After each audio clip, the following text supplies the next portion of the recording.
Une jeune fille rentra de l'école et fut laissée seule pendant seulement quelques minutes. Mais à leur retour, ses parents ne la trouvèrent nulle part.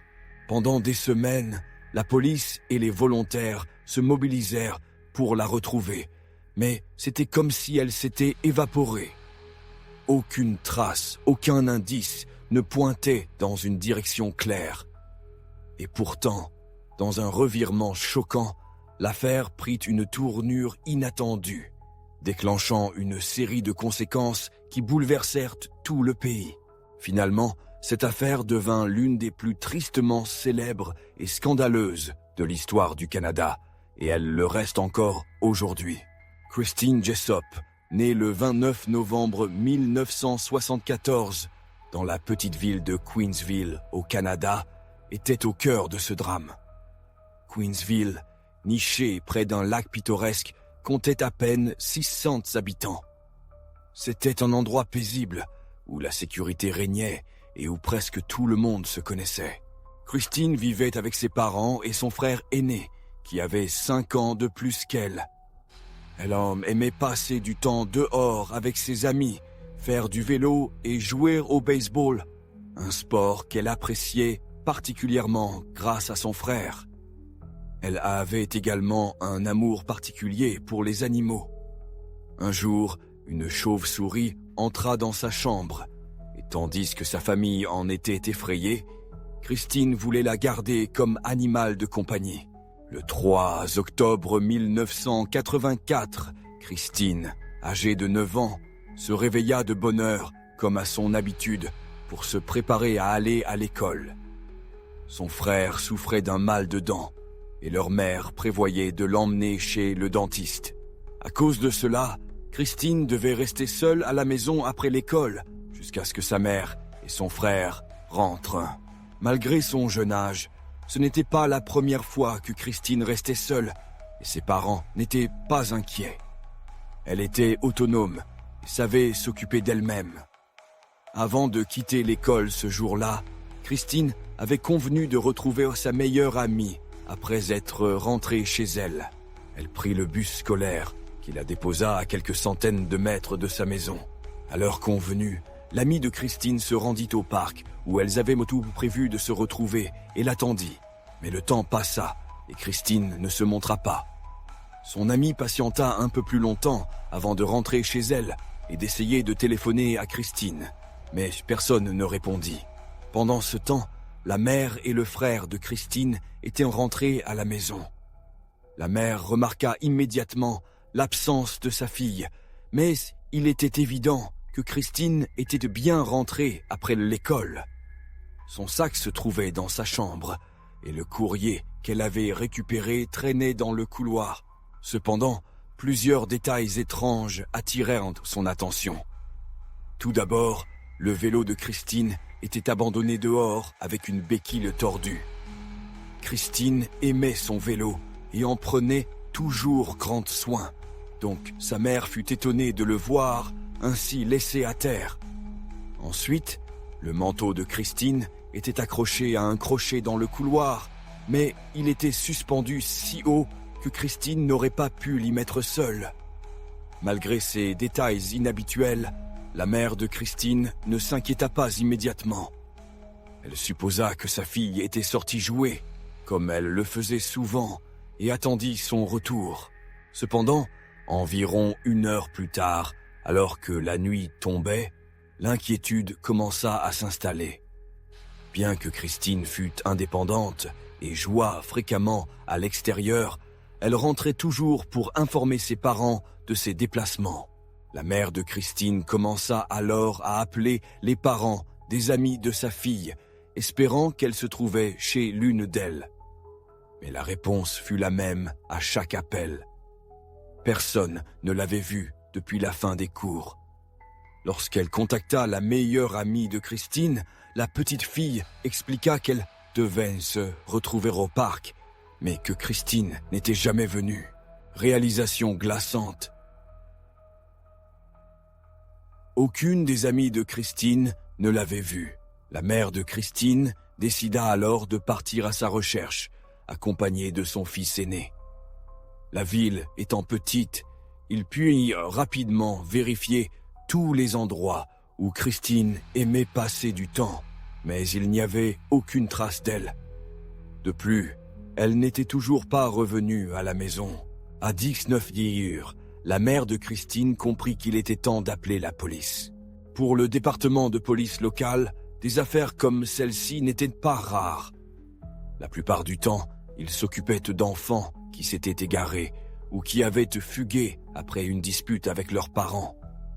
Dans presque tous ces cas, les enfants s'étaient retrouvés rapidement, sans qu'il ne soit nécessaire de mener une enquête approfondie.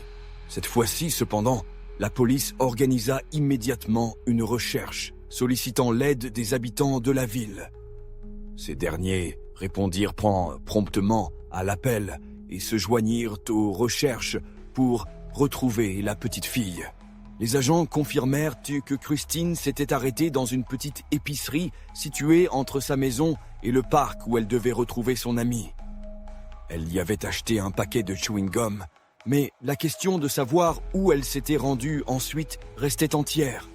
À cette époque, il n'y avait pas de caméra de surveillance, rendant impossible l'établissement d'une chronologie précise des événements.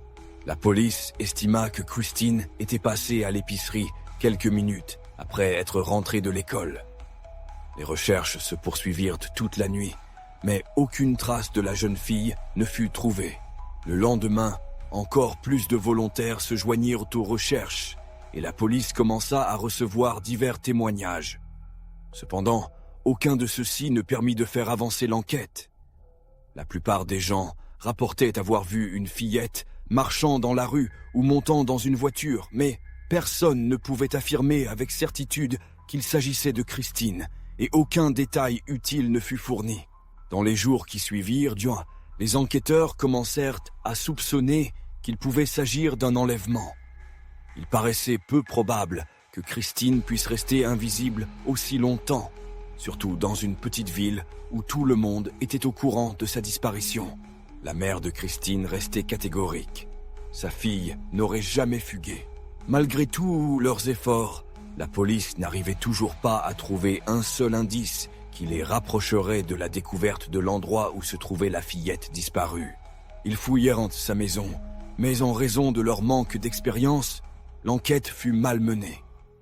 Les policiers examinèrent à peine certains objets appartenant à la petite fille et négligèrent de relever des empreintes. De plus, avant que la police n'arrive chez Christine, des dizaines de voisins et d'amis de la famille avaient déjà parcouru la maison de fond en comble. Même s'il y avait eu des indices, ils étaient sûrement déjà contaminés ou détruits.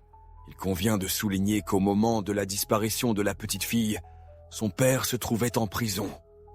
Quelques semaines plus tôt, il avait été condamné à une courte peine pour une fraude mineure. Le jour où Christine disparut, sa mère et son frère étaient allés lui rendre visite après avoir fait quelques courses. Lorsque l'hypothèse d'un enlèvement devint de plus en plus probable, le père de Christine fut libéré pour pouvoir être auprès de sa famille. Il rejoignit immédiatement les recherches pour retrouver sa fille. Les recherches se poursuivirent pendant des semaines, mais chaque effort restait vain. Ni Christine, ni le moindre indice susceptible d'éclairer sa disparition ne furent découverts. La zone de recherche s'élargit progressivement, couvrant de vastes champs et d'autres espaces ouverts autour de la ville, mais en vain. Cela dura 3 longs mois, jusqu'au 31 décembre. Alors que la plupart des gens se préparaient à célébrer le nouvel an, la famille de Christine n'avait aucune raison de se réjouir. Ils continuaient d'espérer que leur fille serait retrouvée vivante, mais au fond d'eux, ils commençaient à perdre tout espoir. Ce jour-là, un homme de la ville de Sunderland, située à environ 55 km de Queensville, sortit à la recherche de son chien fugueur. En se promenant dans une zone boisée isolée derrière chez lui, il remarqua ce qui semblait être un petit tas d'ordures. En s'approchant, il fut horrifié de découvrir un corps humain. L'homme se précipita chez lui pour appeler la police. Lorsque les officiers arrivèrent sur les lieux, ils identifièrent rapidement la victime, bien que le corps soit dans un état avancé de décomposition. Près du corps, la police trouva un petit magnétophone avec une note portant le nom Christine Jessa attaché dessus. C'était le même magnétophone que la jeune fille avait reçu à l'école le jour même de sa disparition. Les officiers en déduisirent rapidement que la victime avait probablement été agressée, car certains de ses vêtements, dont son pantalon et ses sous-vêtements, furent retrouvés à côté du corps, tandis que ses vêtements extérieurs étaient toujours sur elle. Les restes furent envoyés au médecin légiste et la police requalifia officiellement l'affaire en homicide. De multiples coups de couteau furent découverts sur le corps de Christine, ces blessures étant désignées comme la cause de sa mort. De plus, des traces de sédatifs furent détectées dans son système. Les experts confirmèrent que Christine avait été agressée sexuellement et du matériel non biologique fut retrouvé sur ses sous-vêtements. Cependant, à l'époque, l'analyse ADN n'était pas disponible, rendant impossible l'identification formelle du coupable à partir de ces éléments. Les enquêteurs pensaient que la jeune fille avait été tuée ailleurs avant d'être transportée à l'endroit où son corps fut découvert. Ce qui les intriguait le plus, c'était pourquoi le meurtrier avait conduit près de 55 kilomètres pour déposer le corps près d'une autre ville, alors que de vastes champs et forêts entouraient Queensville. Ils supposaient que le coupable pouvait avoir un lien avec Sandra Lent et qu'il avait choisi cet emplacement parce qu'il le connaissait bien. En même temps, ils étaient presque certains que le tueur vivait à Queensville et connaissait personnellement Christine, puisque les circonstances laissaient entendre qu'elle était probablement montée dans sa voiture de son plein gré ou en toute confiance. Les enquêteurs demandèrent à plusieurs reprises aux parents de Christine s'ils avaient en tête quelqu'un qui aurait pu être suspect. Mais à chaque fois, sa mère répétait qu'elle ne se souvenait de personne qui aurait pu paraître louche. La police interrogea presque tous les habitants de la ville et examina plusieurs individus avec des antécédents criminels ou mentionnés dans divers témoignages. Mais aucun lien solide avec le crime ne put être établi. Cela continua jusqu'au 14 février, quand les détectives revinrent parler à la mère de Christine une nouvelle fois. Ils lui posèrent encore la question. « Y a-t-il quelqu'un, même peu probable, qui vous paraît suspect ?» Cette fois-ci, la femme se souvint de quelque chose d'étrange. Elle mentionna la famille Morinson, qui vivait à côté. La famille jouissait d'une grande réputation dans la ville. Le père, chef de famille, tenait une petite entreprise et était réputé pour être capable de réparer presque tout. Pour cette raison, de nombreux habitants de Queensville faisaient souvent appel à ses services, et il jouissait d'une bonne réputation au sein de la communauté. Un homme avait 6 enfants adultes, tous impliqués dans la gestion de son entreprise. L'un d'entre eux, Paul Morans, âgé de 25 ans, vivait encore chez ses parents, et sa mère, Christine, se souvenait de quelques incidents troublants à son sujet. Premièrement, après la disparition de leur fille, Paul ne montra aucun intérêt à participer aux recherches, alors que presque toute la ville s'était mobilisée pendant plusieurs semaines. Deuxièmement, quand le corps de la jeune fille fut retrouvé, Paul n'assista pas aux funérailles, auxquelles assistèrent des centaines de personnes. Christine remarqua que Paul avait toujours été un garçon calme et distant. Il avait peu d'amis et une petite amie, mais contrairement à ses autres frères et sœurs, Paul préférait rester à l'écart. De plus, il avait une passion inhabituelle. Il jouait de la clarinette. Ce détail éveilla l'attention des détectives, car la fille de Christine portait un magnétophone au moment de son enlèvement. Ils supposèrent que Paul aurait pu utiliser la musique pour attirer la jeune fille. Christine confirma également que sa fille connaissait Paul, puisqu'il vivait à quelques maisons seulement de la leur depuis toujours. Lorsque les détectives interrogèrent Paul sur sa relation avec la victime, il déclara qu'ils avaient à peine échangé quelques mots, sauf une fois quand son chien s'était enfui et qu'il l'avait aidé à le rattraper. Quand on lui demanda où il se trouvait le jour de l'enlèvement, Paul répondit qu'il avait travaillé à 57 km de la ville, jusqu'à environ 15h30. Ensuite, il fit des courses, fit le plein d'essence et arriva chez lui vers 17h. Dans un tournant étrange, lorsque les détectives demandèrent à Paul ce qu'il pensait de la fille de Christine, il répondit qu'elle était une gentille gamine, avant d'ajouter un commentaire inquiétant. Parfois, elle finissait par être gâtée. Cette déclaration alerta les détectives, qui décidèrent de vérifier son alibi. En consultant les registres de l'usine où Paul travaillait, ils confirmèrent qu'il avait débadgé précisément à 15h32 ce jour-là. Même s'il s'était rendu directement chez Christine, il n'aurait pas pu revenir avant que la mère ne rentre à la maison. L'enquête révéla également que Paul s'était effectivement arrêté au magasin et à la station-service, ce qui lui avait pris environ une demi-heure au total. Sa famille confirma aussi qu'il était rentré à la maison vers 17h et qu'il s'était couché peu après, fatigué par sa journée de travail.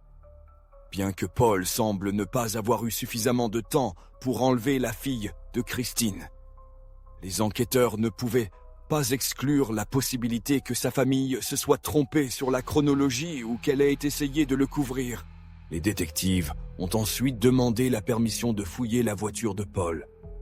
Dans le coffre, ils ont découvert plusieurs fibres. Les tests en laboratoire ont révélé que ces fibres correspondaient au pull que la victime portait le jour de sa disparition. De plus, plusieurs cheveux trouvés sur le corps de la victime semblaient appartenir à Paul, bien que les experts ne puissent le confirmer avec une certitude absolue. À cette époque, les spécialistes en médecine légale ne pouvaient comparer les échantillons qu'à l'œil nu, rendant difficile l'obtention de résultats concluants. Ils pouvaient en suggérer des similitudes, mais la technologie nécessaire pour établir un lien définitif entre les cheveux et Paul n'était pas encore disponible. Dans les dernières étapes de l'enquête, la police a consulté un profiler du FBI pour établir un profil psychologique du tueur en se basant sur les preuves disponibles. Ce profiler a conclu que le suspect était probablement un homme âgé de 19 à 26 ans, avec un passé de délinquance, notamment des infractions telles que des incendies volontaires ou du voyeurisme.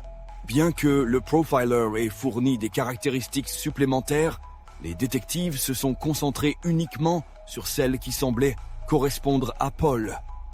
Cependant, Paul n'avait aucun casier judiciaire ni de réputation douteuse, ce qui faisait qu'il ne correspondait qu'à la moitié des points proposés par le profiler.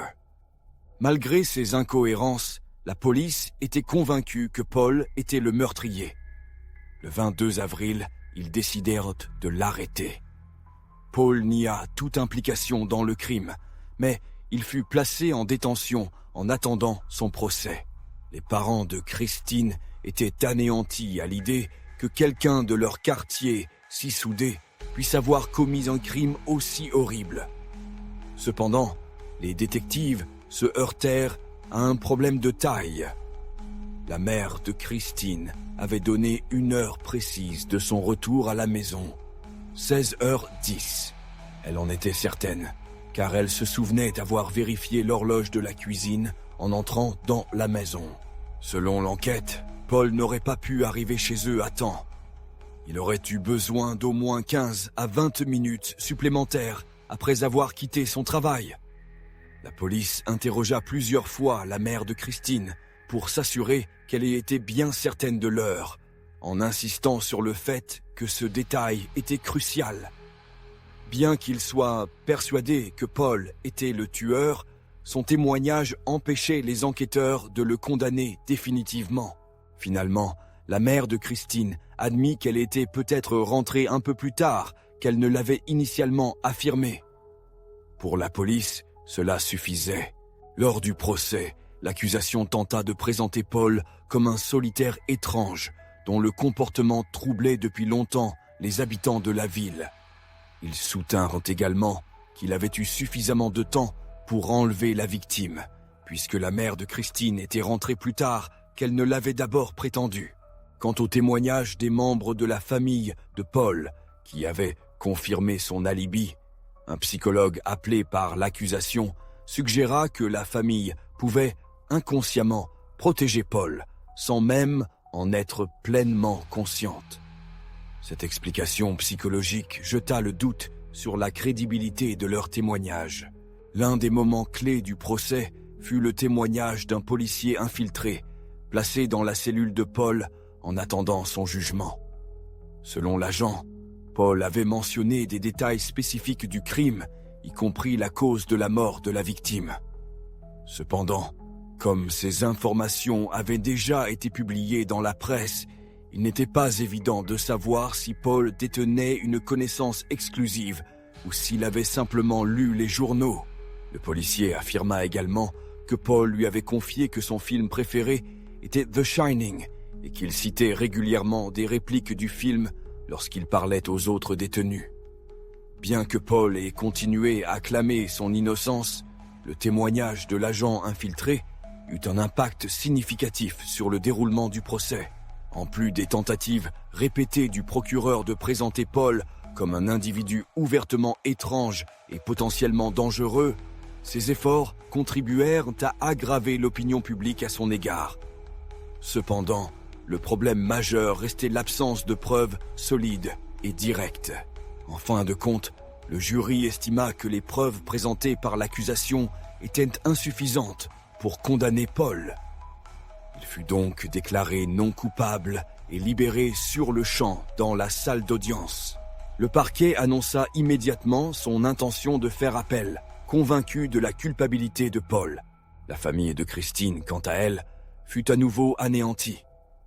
Ils allaient désormais devoir continuer à vivre à quelques maisons seulement de l'homme qu'ils croyaient responsable de la mort de leur fille. Le père de Christine déclara qu'il vivait dans un cauchemar depuis sa disparition et que ce cauchemar n'était pas près de s'arrêter. Les habitants de Quincyville étaient tout aussi mécontents de la décision du tribunal. Ils étaient convaincus que Paul était le meurtrier et ne voulaient pas qu'il vive dans leur communauté.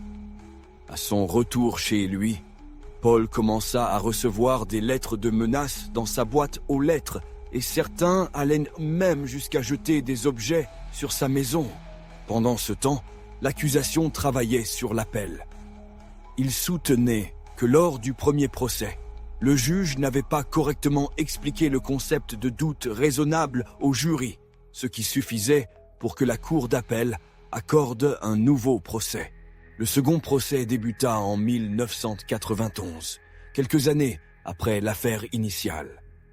Lors de la préparation de ce procès, plusieurs faits troublants furent révélés. Il fut découvert que les experts médico-légaux, qui avaient affirmé que les fibres trouvées dans la voiture de Paul correspondaient à celles du pull de la victime, avaient en réalité testé des fibres provenant d'un autre pull, de la même couleur et du même matériau. Plus inquiétante encore, au moment du deuxième procès, une grande partie des preuves originales avait disparu, y compris les fibres, plusieurs cheveux retrouvés sur le corps de la victime et même certains os de Christine. De plus, un mégot de cigarette trouvé près du corps de Christine n'avait jamais été enregistré comme preuve, probablement parce que Paul était connu pour ne pas fumer. Malgré tout cela, le deuxième procès continua. Cette fois, la théorie de l'accusation était que Paul avait vu le magnétophone dans la main de Christine et avait commencé à jouer de la clarinette pour l'attirer. En entendant la musique, Christine se serait approchée volontairement de la voiture de Paul, après quoi il l'aurait forcé à entrer, aurait pris la fuite et l'aurait tué. Bien que cette théorie fût manifestement fragile, en 1992, le jury rendit un verdict unanime, déclarant Paul coupable de meurtre. Il fut condamné à la prison à vie. Cependant, l'opinion publique sur l'affaire avait commencé à changer à la fin de ce second procès. Alors que Paul avait d'abord été dépeint comme un solitaire étrange et dangereux, les révélations concernant les erreurs d'enquête poussèrent certains à remettre en question sa culpabilité. Certains allèrent même jusqu'à considérer Paul comme une victime de l'incompétence flagrante de la police. Au milieu de cette controverse croissante, un groupe de citoyens inquiets s'est formé pour contester la décision du tribunal. Sous la pression publique grandissante, l'avocat de la défense de Paul déposa un appel. Lorsque cet appel fut accepté, Paul obtint sa libération sous caution. Une décision extrêmement rare pour quelqu'un condamné pour meurtre. Cependant, cela engendra des complications. La caution fut fixée à près de 500 000 $, forçant les parents de Paul à mettre en garantie leur maison pour assurer la libération de leur fils. L'avocat de Paul demanda également à effectuer un test ADN sur les sous-vêtements de la victime, où des traces de matériel biologique avaient été découvertes. Une première tentative d'analyse de l'échantillon avait échoué en raison des limites de la technologie médico-légale à l'époque. Les experts n'avaient pas pu extraire un profil génétique exploitable à partir des preuves. Toutefois, au milieu des années 1990, les progrès en matière d'analyse ADN permirent aux équipes médico-légales de réexaminer le matériel. Cette fois-ci, elles parvinrent à extraire un profil ADN utilisable. Les résultats révélèrent une vérité choquante. L'ADN ne correspondait pas à celui de l'homme accusé du crime. Cette révélation déclencha une vague d'indignation dans toute la société canadienne. Paul avait déjà passé 1 an et demi derrière les barreaux, en plus de plusieurs années impliqué dans des procédures judiciaires. Sa vie avait été détruite, tout cela parce que la police avait manipulé les preuves pour soutenir sa théorie de la culpabilité, au lieu de chercher la vérité. Enfin, en janvier 1995, 10 ans après la découverte du corps de la victime, toutes les charges contre Paul furent abandonnées. Il fut officiellement exonéré et devint un homme libre. Par la suite, il poursuivit les autorités et obtint une indemnisation de 1 200 000 $. De plus, plusieurs agents impliqués dans la falsification des preuves et la mauvaise gestion de l'enquête firent eux-mêmes face à des conséquences juridiques. Cette affaire marqua un tournant dans l'histoire juridique canadienne, entraînant d'importantes réformes destinées à prévenir les condamnations injustifiées à l'avenir. Avec le nom de Paul blanchi, les autorités décidèrent de rouvrir l'enquête sur le meurtre original. Une nouvelle équipe de détectives fut formée pour retrouver le véritable coupable. Grâce à l'échantillon d'ADN du véritable auteur, les enquêteurs se concentrèrent sur la collecte de matériel génétique auprès de toutes les personnes susceptibles d'avoir été impliquées dans le crime. Au cours des mois suivants, les enquêteurs prélevèrent des échantillons ADN de plusieurs centaines d'hommes, mais aucun d'entre eux ne correspondait. Malgré leurs efforts, l'enquête arriva à une impasse. L'affaire fut finalement transférée à la division des affaires non résolues, où elle est restée sous examen périodique. Cependant, à ce jour, aucun nouveau suspect n'a été identifié. L'un des principaux problèmes de l'enquête initiale était que la première équipe de détectives non seulement perdit des preuves cruciales, mais ne poursuivit pas suffisamment les pistes disponibles. Convaincus que Paul était le coupable, ils n'envisagèrent jamais d'autres suspects. Les médias canadiens continuèrent de suivre l'affaire. Après une grande publication sur le sujet, plusieurs journalistes reçurent des pistes intéressantes. Au moins 3 suspects potentiels furent mentionnés par différentes sources. Un homme affirma que son père avait confessé le meurtre de Kristen sur son lit de mort. D'autres évoquèrent des individus au passé douteux qui habitaient dans la même région à l'époque des faits. Les journalistes transmirent ces informations à la police, mais les autorités ne purent établir de lien entre ces personnes et le crime. En 2019, soit 35 ans après le meurtre, l'affaire fut rouverte avec un nouveau détective en charge. Avec l'échantillon ADN du véritable auteur comme seul indice, il décida de poursuivre l'enquête à l'aide de la généalogie génétique. À ce moment-là, il n'existait aucune entreprise spécialisée dans cette approche complexe et innovante au Canada.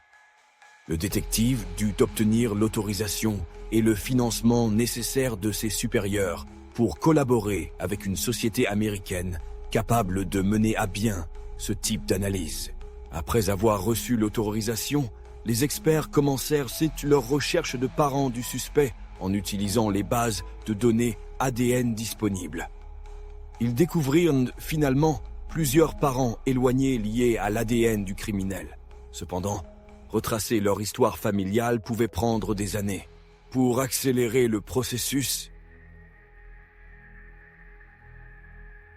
les experts concentrèrent leurs recherches sur des branches spécifiques des arbres généalogiques de ses parents éloignés, réduisant ainsi le champ d'investigation. Ils estimèrent qu'il faudrait cartographier les arbres généalogiques d'environ 400 personnes pour identifier le propriétaire de l'échantillon d'ADN. Avec ces informations en main, le détective contacta un collègue canadien ayant une grande expérience en généalogie génétique. Celui-ci accepta de l'aider et se mit à reconstituer les arbres généalogiques des individus concernés. Pour préserver son objectivité, le généalogiste choisit de ne pas partager directement d'informations avec le détective. Cette démarche avait pour but de s'assurer que l'enquêteur ne se laisse pas influencer par des théories biaisées concernant l'implication possible d'un individu en particulier. Pendant 8 mois, le généalogiste et son équipe travaillent méthodiquement, analysant de nombreuses lignées familiales avant de se concentrer sur une en particulier. Cette lignée remonte à un homme né en 1840 et ils examinent des centaines de ses descendants. En octobre 2020, ils identifient une famille spécifique et, au sein de celle-ci, un nom attire particulièrement leur attention. Calvin Hoover. Lorsque le détective entend parler de Hoover pour la première fois, ce nom ne lui dit rien. Hoover n'était apparu dans aucun dossier, ni parmi les milliers de pistes recueillies au cours des 3 décennies suivant le crime. En enquêtant sur cet homme, le détective fait une découverte surprenante. Il s'avère que Hoover était l'un des amis les plus proches de la famille de Christine. Au moment de son meurtre, Hoover avait 28 ans et vivait en Pennsylvanie avec sa femme et ses enfants. Les parents de Christine étaient des amis intimes de la famille Hoover. Et à une époque, Hoover figurait même comme contact d'urgence pour eux. Quelques jours avant le tragique incident, la mère de Christine s'était rendue chez les Hoover.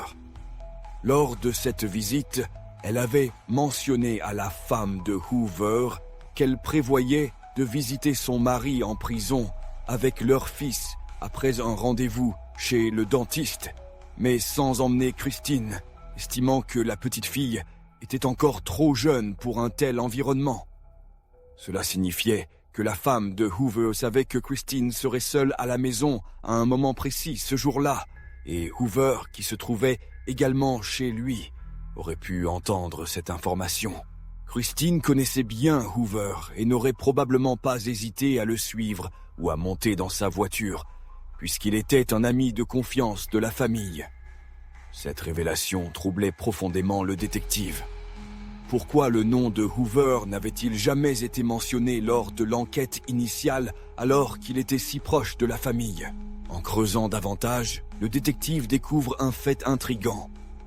À l'époque, la police avait interrogé la femme de Hoover, qui avait affirmé ne pas être chez elle au moment de la disparition de Christine. Mais elle avait ajouté que son mari, Hoover, s'occupait de leurs jeunes enfants. Les forces de l'ordre semblent avoir accepté cette déclaration comme un alibi suffisant pour Hoover, sans prendre la peine de l'interroger directement. Cela laissait une possibilité troublante. Hoover aurait pu commettre le crime, mais prouver sa culpabilité s'avérait être un défi majeur. Malheureusement, toute nouvelle enquête concernant Hoover prit fin brusquement, car il s'était suicidé en 2019, alors qu'il faisait face à de graves problèmes de santé. Le détective, ayant besoin d'un échantillon ADN direct de Hoover, ne savait pas comment avancer. Dans les affaires impliquant des décès, il n'était pas toujours possible de poursuivre l'investigation. Même si le corps avait été conservé pour examen, il était peu probable que des échantillons biologiques soient encore exploitables après 5 ans. Cependant, la chance lui sourit lorsqu'il contacta les médecins légistes ayant traité le corps de Hoover. Ils l'informèrent qu'ils avaient encore 2 fioles du sang de Hoover en stockage. Ces échantillons furent envoyés au laboratoire, où les experts extrairent l'ADN de Hoover et le comparèrent au profil du meurtrier. Les résultats s'étaient sans équivoque. Hoover était bien l'assassin. Les parents de Kristin furent stupéfaits par cette révélation. Pendant toutes ces années, ils n'avaient jamais envisagé que Hoover, leur ami de confiance, puisse être le responsable. Ils étaient aussi frustrés de savoir qu'il avait pu vivre avec sa famille et ses enfants sans jamais avoir eu à rendre compte de ses actes. Les proches de Hoover furent également sous le choc lorsque la police leur apprit son implication. Sa femme, en particulier, affirma qu'elle n'avait jamais soupçonné que son mari ait eu le moindre lien avec la disparition de Christine. Quant à Paul, l'homme qui avait auparavant été accusé à tort du crime, il fit remarquer que découvrir le véritable meurtrier ne changeait pas grand-chose pour lui. Il avait passé près de 10 ans en prison et devant les tribunaux, et même après son acquittement, beaucoup continuaient à le croire coupable. Il ajouta que les années de peur et de stress ne l'avaient jamais quitté et continuaient de le hanter. Cette affaire, selon lui, n'avait pas seulement détruit la vie de Kristin, mais avait également ruiné la sienne. Partagez vos pensées sur cette histoire dans les commentaires ci-dessous. Et n'oubliez pas d'aimer cette vidéo si vous l'avez trouvée intéressante. Merci de votre attention.